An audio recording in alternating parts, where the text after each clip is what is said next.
30,000 টাকা ইনভেস্ট করে আপনি মাসে 30,000 টাকায় আয় করতে পারবেন, এরকমই একটি ব্যবসায়িক আইডিয়া দেব। অর্থাৎ আপনি 30,000 টাকা ইনভেস্ট করে এই ব্যবসায় দৈনিক 1,000 টাকা আয় করতে পারবেন, এবং যদি 30 দিন আপনি এই ব্যবসাটা করেন 30,000 টাকা ইনকাম করতে পারবেন, নিশ্চিত গ্যারান্টি। এবং আমি আপনাদেরকে প্রমাণসহ দেখাবো কিভাবে আপনি শুরু থেকে শেষ পর্যন্ত ইনভেস্ট করবেন এবং কিভাবে আপনার এই জিনিসটি চলবে আর এই ব্যবসাটি করবেন A to Z আপনাদেরকে একটি ধারণা দিয়ে দেব। আপনারা ভিডিও শুরুতে দেখতে পাচ্ছেন একটি ফলের জুসের দোকান। এই জুসের দোকানে আমি লাচ্ছি এবং আপনার তরমুজের জুস খাইতে গেছি। এক কথা বলতে গেলে বর্তমান সময়টা খুব গরম পড়ছে এবং গরমের ভিতরে সবারই কিন্তু একটু জুস বা পানি, ঠান্ডা পানি, লেবুর শরবত খেতে হয়। তো এই দোকানটি দেখুন একটি টেবিলের উপর নিয়ে বসেছে এবং তাদের মূল যে ইনভেস্টর সেটা একটি ব্লেন্ডার এবং ফল আর কিছু আসবাবপত্র এবং ফ্রেশ পানি।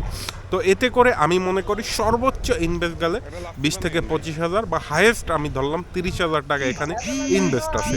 এখানে উনি যে দোকানদারি করে উনি কিন্তু বিকাল 4টা থেকে রাত্র 11টা পর্যন্ত দোকানদারি করে, অর্থাৎ উনি 5টার আগেও উনি অন্য কোনো কাজ করে, মানে আপনি কাজের পাশাপাশি পার্ট টাইম হিসেবেও এই ব্যবসাটি পরিচালনা করতে পারবেন।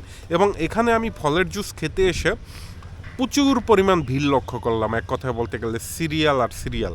এক পাশ দিয়ে উনি লেবুর শরবত বিক্রি করতেছে 10 টাকা গ্লাস, শুধুমাত্র লেবু আর একটু বিট লবণ। আর অন্যদিকে যে জুসগুলো খাচ্ছি, যেমন আমার তরমুজের জুস নিল 60 টাকা। কতটুকু তরমুজ দিল সেটা আপনারা ভিডিওতে দেখছেন। এই পরিমাণ তরমুজ। এছাড়া পেঁপের জুস বিক্রি করে সে, লাচ্ছি বিক্রি করে। লাচ্ছি বলতে শুধুমাত্র টক দইয়ের সাথে বরফ দিয়ে আর চিনি মিশিয়ে কিন্তু লাচ্ছি হয়ে যায়। তো আপনি যদি বেকার বসে থাকেন, আপনি যদি শিক্ষিত হয়ে থাকেন যে ভাই কি করব, কোনো ব্যবসায়িক আইডিয়া নাই, কিছু করতে পারতেছি না, তো আমি আপনাদের জন্য এই ভিডিওটি দেখানোর উদ্দেশ্য হইল গিয়া ভাই, যদি আপনার ইচ্ছে থাকে আপনার উপায় হবে। আপনি যদি চিন্তা করেন যে না আমার জীবনে কিছু একটা করতে হবে, তাহলে আপনি করতেই পারবেন। এই জুসওয়ালার মতো বা জুস বিক্রি করার মতো আমি মনে করি যে এত সুন্দর এবং এত ভালো একটা পেশা কিছুতেই হতে পারে না। এখানে না দিতে হবে আপনাকে দোকান ভাড়া, না দিতে হবে আপনাকে অ্যাডভান্স। শুধুমাত্র রাস্তার যে কোনো এক কোনায় আপনার এলাকায় আপনি এই ব্যবসাটি শুরু করতে পারেন। কারো কাছ থেকে একটু কারেন্টের লাইন চাইলেই এটা দিয়ে দেবে। আপনি যদি তাকে বলেন দৈনিক 50 টাকা দেবো, আপনার একটি ব্লেন্ডার চালাবে, দেখবেন যে আপনাকে কারেন্টের লাইন অনায়াসে দিয়ে দেবে যে কেউ। তো এই ব্যবসাটি যদি আপনি আপনার উপজেলা সদরে থেকে থাকেন, জেলা সদরে থেকে থাকেন, আপনি সেখানেই করতে পারবেন। আপনার প্রত্যেকটা জুসে কিন্তু 10 টাকা 20 টাকা ব্যবসা থাকবে, কারণ বর্তমান সময় কাঁচা আম, পাকা আম, এই কাঁচা আম পাকা আমের জুস ব্যাপক আকারে চলে। আর এই স্ট্রিট ফুড বাংলাদেশে কিন্তু বর্তমানে কিন্তু খুব দিন দিন জনপ্রিয়তা পাচ্ছে এক কথায় বলতে গেলে।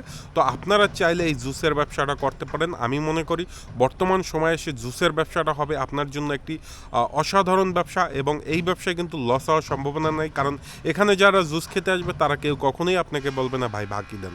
কারণ হইলে গিয়ে এই সমস্ত ব্যবসা বেশিরভাগই মানে চলাচল অবস্থায় খেয়ে থাকে। তো আপনি যদি বেকার বসে থাকেন বা আপনার এক্সট্রা ইনকামের জন্য আপনি পার্ট টাইম হিসাবে এই জুসের ব্যবসা করতে পারেন।